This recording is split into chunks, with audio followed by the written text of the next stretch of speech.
여러분 안녕하십니까? 광주 MBC 뉴스데스크입니다. 전통시장 밥집에서 시작된 코로나19 확산이 멈추지 않고 있습니다. 광주시는 최악의 경우 시장을 폐쇄하는 것까지 검토하고 있습니다. 무증상 확진자도 계속 늘고 있는데요. 본인도 모르는 감염자들이 지역사회에 퍼져 있는 건 아닌지 방역당국도 우려하고 있습니다. 우종훈 기자가 취재했습니다. 광주 북구 석정사우나의 집단 감염이 전통시장 밥집에서 비롯된 것으로 드러났습니다.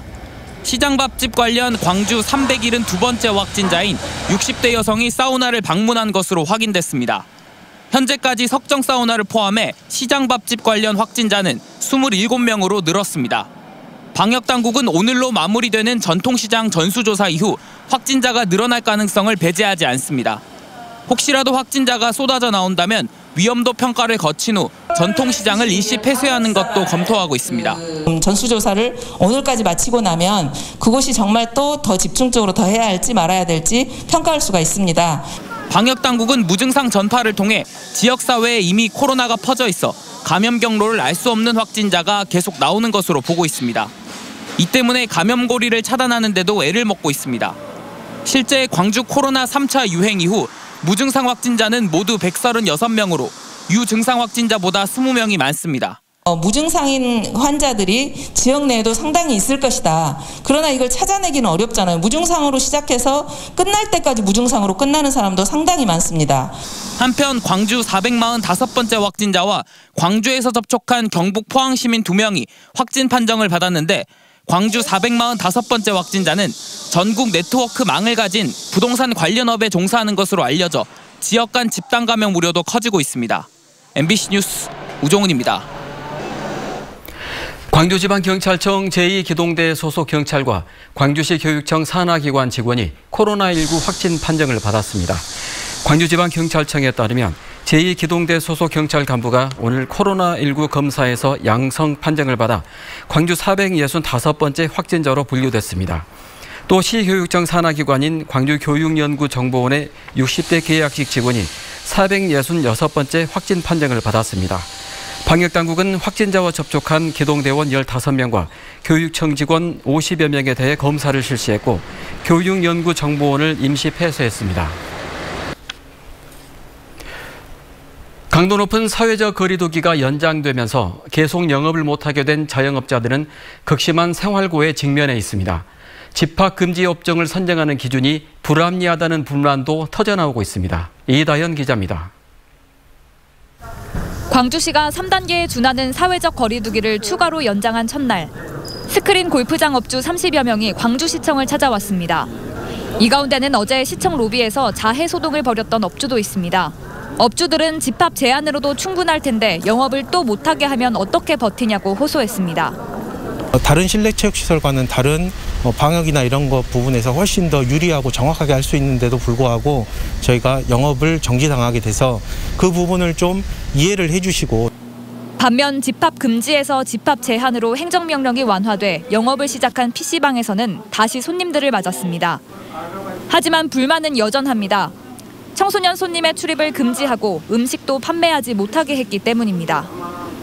아시다시피 서로 이제 칸막이가 다 돼 있다 보니까 얼굴 이렇게 마주보고 있는 상태가 아니라면 좀 연차 감염되기는 좀 어렵고. 11년째 노래방을 운영하고 있는 업주는 PC방과 달리 집합 금지 명령이 길어지면서 생활고에 시달리고 있습니다. 거의 빚내가지고 그 돈으로 지금 임대료 같은 거나 뭐 공과금이나 아니면 생활도 집에서 생활할 수 있는 의식주 같은 거는 그 돈으로 좀 충당하고 있다고 봐야 되죠. 광주에서는 유독 집합 금지와 제한 업종이 많고 기간도 길었던 데다 업종별로 행정명령이 다르게 적용되면서 자영업자들의 불만이 커지고 있습니다. 광주시는 집합 금지 등을 결정하는 행정명령은 기본적으로 중대본 기준을 따르고 밀폐 정도 등 시설의 특성을 고려해 추가 시설 지정을 한다고 밝혔습니다. MBC 뉴스 이다현입니다. 이렇게 고통받는 소상공인들을 위해 정부가 최대 200만 원씩의 긴급 재난지원금을 지급합니다. 하지만 지금까지 입은 손실을 메우기에는 턱없이 부족하고 영업을 하지 못한 업종이 모두 해당되는 것도 아닙니다. 이계산 기자가 보도합니다. 초등학교 주변 태권도장의 출입문이 굳게 닫혀 있습니다. 실내 체육시설의 경우 집합 금지 대상으로 지정돼 사실상 영업을 할 수 없기 때문입니다. 지난 2월 이후 서너 차례 문을 닫아야 하는 상황이 된 데 이어 또다시 집합 금지가 연장되면서 집단 반발 움직임을 보이고 있습니다. 바로소통 광주 게시판에서는 태권도장 등 실내 체육시설의 줄 폐업이 우려된다는 글이 100명 넘는 공감을 얻었습니다. 한 달에 1,200만 원이 그냥 나가는 거죠. 이렇게 지출만. 폐업하고 연관되기 때문에 관장님들은 너무 힘들다는 거죠. 집합 금지 대상이 된 소상공인들을 위해서 긴급 재난지원금이 최대 200만 원씩 지급될 예정이지만 손실을 메우기에는 턱없이 부족합니다. 이런 정부 지원금조차도 받기 어려운 사각지대가 생길 가능성도 높습니다. 정부가 지정하는 집합 금지 시설 말고도 광주시가 추가로 지정한 9개 시설이 있는데 이 시설의 경우 정부 지원 대상에서 빠질 수 있는 것입니다. 광주시는 자체 재원을 마련해서라도 소상공인 지원 대책을 세우겠다고 밝혔습니다. 우리 시 상황에 따라서 추가로 조치할 시설에 대해서는 정부안이 나온 다음에 검토할 계획이라는 말씀 드립니다. 집합 금지로 경제적 손실을 입은 소상공인들을 살리기 위해서 전국의 시도가 발벗고 나서고 있는 가운데 광산구는 고강도 사회적 거리두기로 피해를 본 사업장에 대해 휴업 지원금 50만 원씩을 정부와 별도로 지급하기로 했습니다. MBC 뉴스 이계상입니다. 전국 시도지사들이 정부의 2차 긴급 재난지원금을 사회적 거리두기 시행으로 손실을 본 모든 업종에 지급해야 한다고 주장했습니다. 시도지사협의회는 정부 명령뿐만 아니라 지자체 명령에 따라 영업을 중단한 업종들도 막대한 경제적 손실을 보고 있는 만큼 이들 업종에도 재난지원금을 지급해야 한다고 요구했습니다.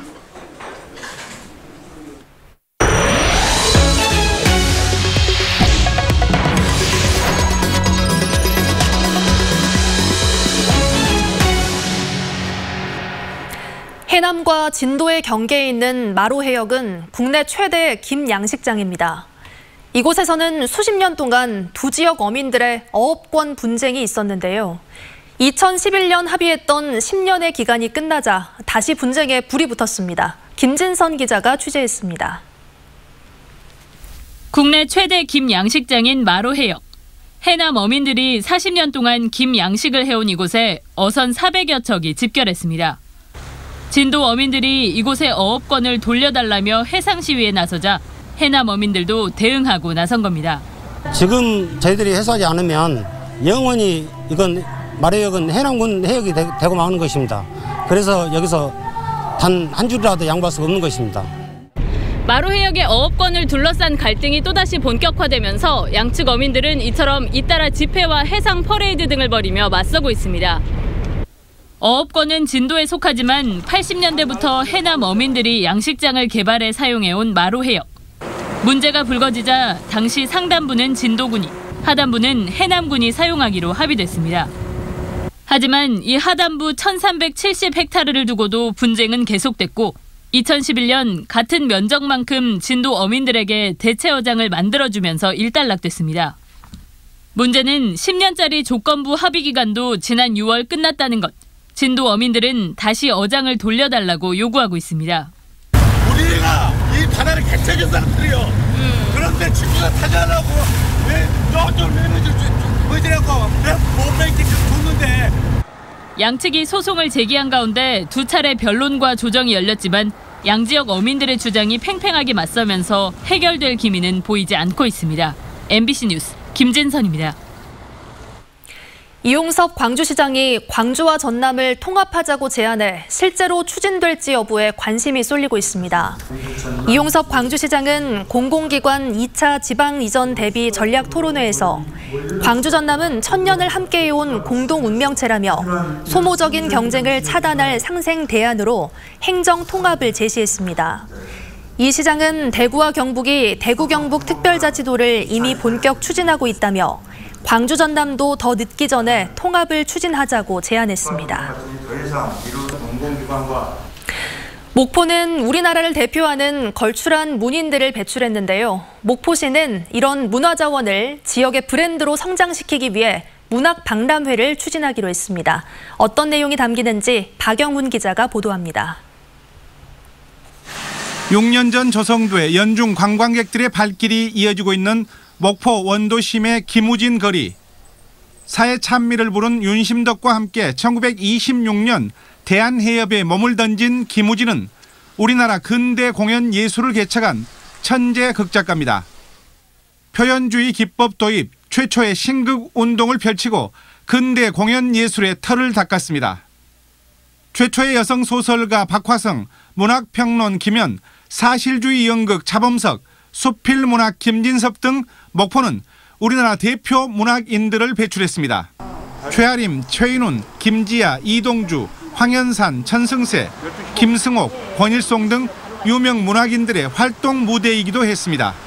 네, 한국 근대문학의 그 모든 출발점이 사실상 서울하고 목포에서 이루어졌다고 해도 과언이 아닙니다.